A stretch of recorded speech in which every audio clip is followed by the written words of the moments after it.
नमस्कार, NMC news में आपका स्वागत है। मैं हूं आपके साथ लोकेंद्र त्यागी और आप देख रहे हैं न्यूज नाइट। अब खबरें विस्तार से। सीपीएमटी का पेपर लीक होने की वजह से यूपी के मेडिकल कॉलेजों में प्रवेश के लिए गाजियाबाद में होने वाली परीक्षा रद्द कर दी गई है। अब यह परीक्षा 20 जुलाई को दोबारा से आयोजित की जाएगी। तो वहीं किंग चार्ज मेडिकल यूनिवर्सिटी ने मामले की जांच के आदेश दे दिए हैं। आपको बता दें कि गाजियाबाद की स्टेट बैंक और इलाहाबाद बैंक में सीपीएमटी के पेपर रखे गए थे, जिन्हें लीक करने की बात सामने आई थी। इस बात पर अमल करते हुए गाजियाबाद के डीएम ने प्रदेश शासन को रिपोर्ट भेजी और शासन ने सीपीएमटी पेपर रद्द करने का फैसला लिया। गौरतलब है कि इस परीक्षा में करीब 1 लाख छात्र भाग लेने वाले थे।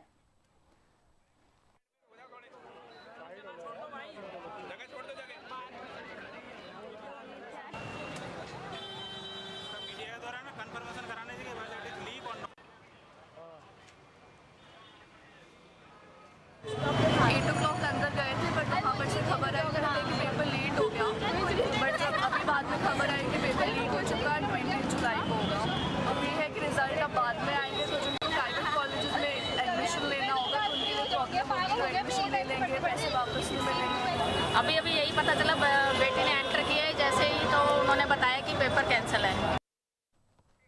तो करीब 1 लाख छात्र जो डॉक्टर बनने का सपना देखकर ये पेपर देने आए थे, अब उन्हें दोबारा से तैयारी करनी पड़ेगी ये पेपर देने के लिए। बहरहाल बढ़ते हैं अगली खबर की ओर। राजद के कद्दावर नेता व पूर्व केंद्रीय मंत्री मोहम्मद अली अशरफ फातमी का राजद छोड़ना पार्टी के लिए महंगा पड़ सकता है। उनके इस्तीफे से उठी बगावत की आंधी रफ्तार पकड़ रही है। जिला परिषद अध्यक्ष भोला सहनी, पूर्व विधायक सुल्तान अहमद, रामनिवास प्रसाद और पूर्व डिप्टी मेयर मुमताज अंसारी, प्रदेश युवा राजद अध्यक्ष डॉक्टर फराज ने फातमी ने संयुक्त रूप से आयोजित संवाददाता सम्मेलन में आला कमान को चेताया है कि फातमी के उठाए मुद्दे पर अगर पार्टी विचार नहीं करती है तो जिले में राजद का सूपड़ा साफ होने में देर नहीं लगेगी। तो वहीं पूर्व विधायक सुल्तान अहमद ने फातमी का समर्थन करते हुए कहा कि पार्टी को दरभंगा में उन्होंने परवान चढ़ाया, मगर पार्टी में निर्णय लेने में अब प्रेमचंद गुप्ता जैसे लोगों को शामिल किया जा रहा है।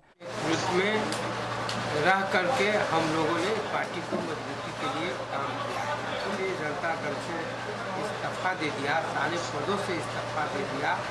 राष्ट्रीय जनता दल से सारे पद के साथ साथ प्राथमिक सदस्यता से भी उसी रोज ही इस्तीफा अपने आप। यूपी सरकार में कैबिनेट मंत्री शिवपाल यादव बुलंदशहर के नरोरा में माध्यमिक शिक्षक संघ के सेमिनार एवं राज्य परिषद की बैठक में शिरकत करने पहुंचे। शिवपाल ने यहां गंगा कैनाल से 4000 क्यूसेक पानी छोड़ने की योजना की शुरुआत भी की। बताया जा रहा है कि इस योजना से यूपी के 12 जिलों को सिंचाई का बेहतर लाभ मिलेगा। वहीं पत्रकारों से बातचीत करते हुए शिवपाल ने राज्य सरकार के लैपटॉप वितरण, कन्या विद्याधन और बेरोजगारी भत्ता जैसे योजना को बंद करने पर सफाई देते हुए कहा कि प्रदेश सरकार ने योजनाएं बंद नहीं की हैं, बल्कि प्रदेश में इससे भी ज़्यादा जरूरी योजनाओं पर बजट ट्रांसफर किया गया है। वहीं कानून व्यवस्था पर जवाब देते हुए शिवपाल ने कहा कि यूपी में बलात्कार की घटनाएं और राज्यों से कम होती हैं। वहीं केंद्र सरकार पर निशाना साधते हुए शिवपाल ने कहा कि नरेंद्र मोदी और अरविंद केजरीवाल की तरह लोगों को भ्रमित कर रहे हैं। जो आप कह रहे हो बलात्कार की घटना है, हमारे सरकार में कम हुई है बलात्कार की घटनाएं। और दूसरे प्रांतों में, चाहे मध्य प्रदेश ले लो, चाहे महाराष्ट्र ले लो, चाहे गुजरात, इनके भी तो उठा के देखिए ना, उनमें ज़्यादा घटनाएं हैं। देखो दिल्ली में हाल हुआ था, ये लोगों ने जो भ्रम फैलाया, आज ही पता है रेल का किराया बढ़ गया। अब तो बेरोजगारी, अब करें बेरोजगारी दूर, महंगाई दूर करें, अच्छे दिन लाए, अच्छे दिन लाए। हापुड़ के सिटी कोतवाली क्षेत्र की रेलवे कॉलोनी में हुए धोरे हत्याकांड में पुलिस की कार्रवाई पर सवाल उठाते हुए मृतकों के परिजनों और सैकड़ों रेलवे कर्मचारियों ने हापुड़ पुलिस के खिलाफ धरना प्रदर्शन किया। धरने की सूचना मिलते ही पुलिस अधीक्षक सुधीर कुमार भारी पुलिस बल लेकर रेलवे स्टेशन पहुंचे और प्रदर्शन कर रहे लोगों से धरना समाप्त करने की गुजारिश की, लेकिन मृतकों के परिजनों ने धरना समाप्त करने से मना कर दिया और इस घटना की जांच सीबीआई से करने की मांग रखी। गौरतलब है कि 14 जून को सिटी कोतवाली क्षेत्र के रेलवे कॉलोनी में रेलवे कर्मचारी की बेटी और बीवी की हत्या कर दी गई थी, जिसमें मृतका के मुंह बोले भाई को आरोपी मानते हुए उसे और उसके एक साथी को हापुड़ पुलिस ने जेल भेज दिया था। पे कुछ धरना प्रदर्शन कर रहे थे, मैं भी इधर आया था, तो उन्होंने कहा कि कुछ और बिंदुओं पे भी जांच कर ली जाए, गहराई से जांच की जाए, जो पुराने बिंदु हैं, पारिवारिक परिस्थिति बिंदु हैं। तो मैंने उनसे कहा, मैंने शाम को बैठ के इस संबंध में बात करेंगे, और शाम को आज उनसे बात हुई, तो वो कुछ बताना चाहते हैं, उस पर भी जाँच की। भिंड में एक बार फिर वर्दी का रौब देखने को मिला। दरअसल मामला उमरी थाना क्षेत्र के अंतर्गत आने वाले भिंड उमरी मार्ग पर बने टोल टैक्स बैरियर का है, जहां नया गांव थाना प्रभारी को इस बात पर भारी गुस्सा आ गया कि बैरियर पर काम करने वाले ने उनकी गाड़ी को आखिर हाथ कैसे दे दिया।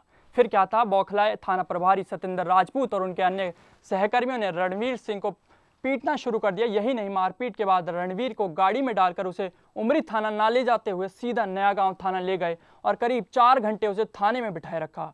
आपको बता दें कि बैरियर पर काम करने वाले व्यक्ति की बस इतनी सी गलती थी कि निजी गाड़ी सिविल ड्रेस में अपने थाने को जा रहे थाना प्रभारी सतेंद्र सिंह राजपूत की गाड़ी को हाथ देकर रोक दिया था।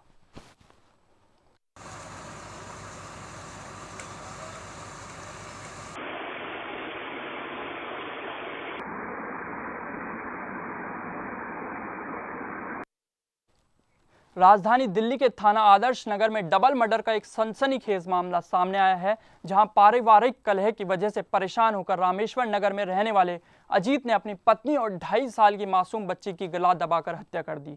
तो वहीं अजीत के ससुराल वालों ने आरोप लगाया है कि दहेज को लेकर उनकी बेटी की हत्या की गई है। दरअसल अजीत की शादी शालिनी से कुछ साल पहले ही हुई थी, लेकिन शादी के बाद से ही अजीत और शालिनी में लड़ाई झगड़ा होने लगा था। इसी लड़ाई झगड़े की वजह से अजीत और शालिनी में एक बार पहले तलाक भी हो चुका है, लेकिन दोनों फिर साथ रहने लगे थे। अजीत ने पहले शालिनी का गला दबाकर हत्या की और उसके बाद अजीत ने 2.5 साल की बेटी वंशिका की भी गला दबाकर हत्या कर दी और शव को दूसरे मंजिल से नीचे फेंक दिया। हत्या करने के बाद अजीत ने खुद पुलिस थाने में जाकर अपना गुनाह कबूल कर लिया। लड़की को वो आए दिन तंग करते रहते थे और कि बहनें मौसा आते थे, मामा आते थे, आए और उसको पिटवाते थे लड़की को आए दिन। आज रात को 8:30 बजे मेरे पास फोन आया था सर लड़की का, तो बोले कि पापा हफ्ते भर तुम लोग को तंग कर रहे हैं और क्या नाम है, मैं फिर भी वो भी कर रही हूँ, सब कर रहा हूँ, और सुबह गाली गलौज करके गए। उत्तर प्रदेश के अलीगढ़ जिले में एक दिल दहला देने वाली घटना सामने आई है, जहां संगम बिहार कॉलोनी में रहने वाले एक रिटायर्ड बैंक कर्मी और उनकी पत्नी की अज्ञात बदमाशों ने हत्या कर दी और मौके से फरार हो गए। बताया जा रहा है कि मृतक दंपति यहां अकेले ही रहते थे। तो वहीं मौके पर पहुंची पुलिस को अभी तक हत्या की असली वजह तो नहीं पता चली है, लेकिन पुलिस का कहना है कि यह हत्या लूटपाट के मकसद से नहीं की गई। साथ ही साथ पुलिस का कहना है कि इस हत्या के पीछे किसी अपने का हाथ हो सकता है, जिसकी जांच की जा रही है।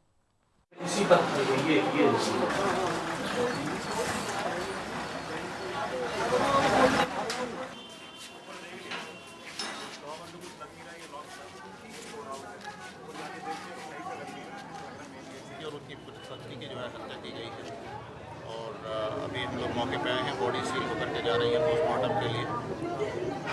अभी तक जो इंडिकेशंस मिल रहे हैं, जो उनके सर पे चोट मारी गई है और सर पे चोट मारी गई है एक संगमरमर का, जो मैं समझता हूँ 1 फुट बाय 1 फुट का जो पत्थर होता है, जो यहाँ घर में ही उपलब्ध है, नाली पे रखा हुआ था।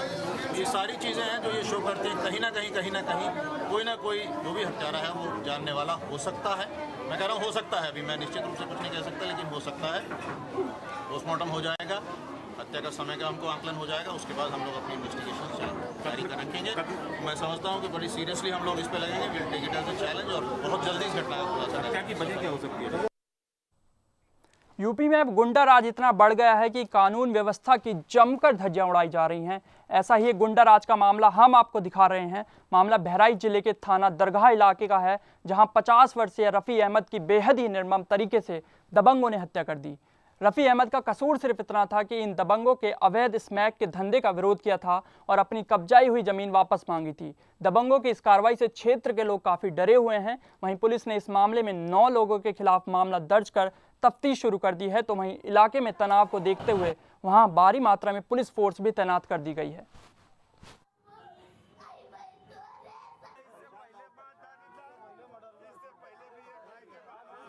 ये आपस की पर्सनल एनमिटी चल रही है और पहले भी इन दोनों परिवारों में एक घटना हुई है जिसमें एक मर्डर हो चुका है। यूपी के गाजीपुर जिले के थाना नंदगंज के टडियाव गांव में एक डबल मर्डर का सनसनीखेज मामला सामने आया है, जहां एक पति ने ही अपनी पत्नी और बेटे की मौत के घाट उतार दिया और फरार हो गया। आरोपी के परिजनों का कहना है कि आरोपी काफी दिन से परेशान था और वो दिमागी तौर पर उसकी हालत ठीक नहीं थी, जबकि उसके ससुराल वालों का कहना है कि आरोपी के परिजनों से बचाने के लिए झूठी कहानियां बना रहे हैं। वहीं पुलिस शुरुआती कार्रवाई में इसे पति का पत्नी के चरित्र पर शक होने का मामला बता रही है।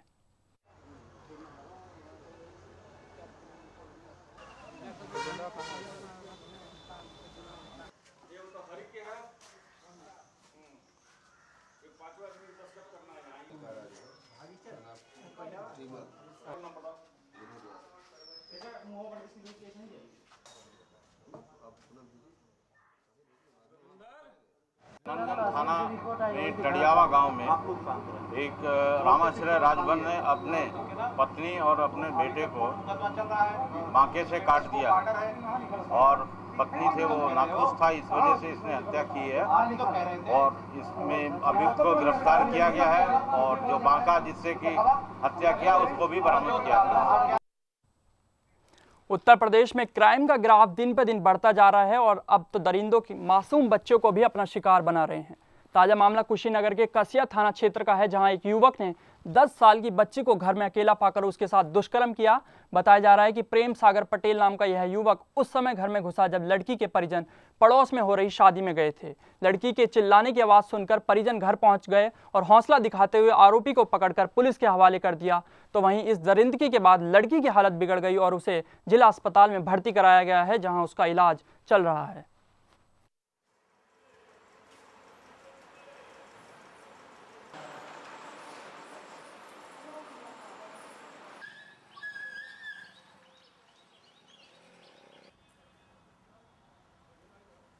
हमारे घर के पास एक नेपाल कुर्मी का घर है, उनके घर शादी था तो हमको लोग इनवाइट किए थे तो हम गए थे, बच्चे भी वहीं थे, घर के सामने है।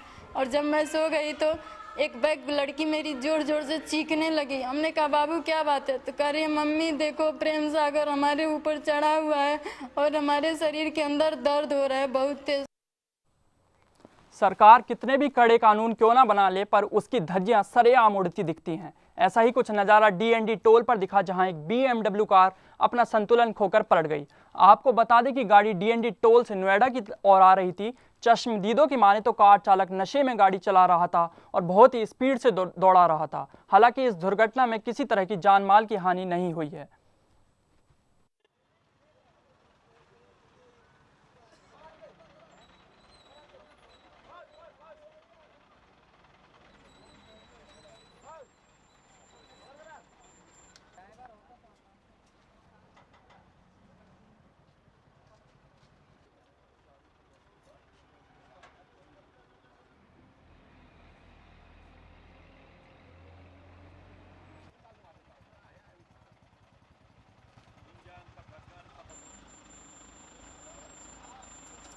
स्पीड में आ रही थी 200 की, इसमें ग्रिल में ठुकी है, फिर वहाँ गई है, पलट गई है। फिलहाल इस बुलेटिन में इतना ही। अब आपसे कल फिर मिलेंगे दिन भर की तमाम बड़ी खबरों के साथ। मुझे दीजिए इजाजत। नमस्कार।